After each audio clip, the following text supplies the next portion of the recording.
Riyad Mahrez broke the deadlock for Manchester City in their Carabao Cup clash with Chelsea on Wednesday night. The early rounds of the League Cup might not always capture the imagination of football fans, but there was no denying that Chelsea's trip to the Etihad Stadium made for a tasty matchup. Nevertheless, Graham Potter must have been fearing the worst because City are pretty much experts when it comes to the Carabao Cup, and his Chelsea side were wading through miserable form in the Premier League. And as much as the visitors were able to hold back the onslaught until halftime, even creating a few key chances of their own, the seemingly inevitable finally arrived on 53 minutes. But alas, it wasn't from the sort of 40-pass move that you'd expect from a Pep Guardiola side pouncing on its prey, rather a moment of individual brilliance from Mr. Mahrez himself.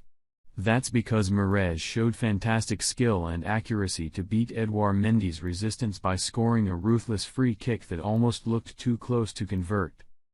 It is, after all, no secret that even some of the very best free kick takers in the business can struggle when close proximity to the penalty area leaves little in the way of time to get the ball up and over the wall.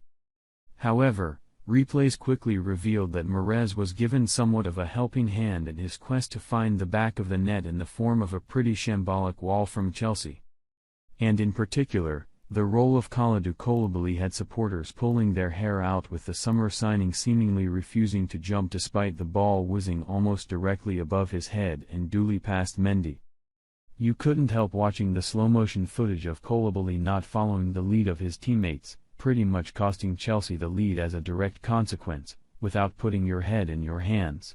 It made for a cringe-worthy moment that Koulibaly won't be in a hurry to watch back, so be sure to check out why so many Chelsea fans were angry with him.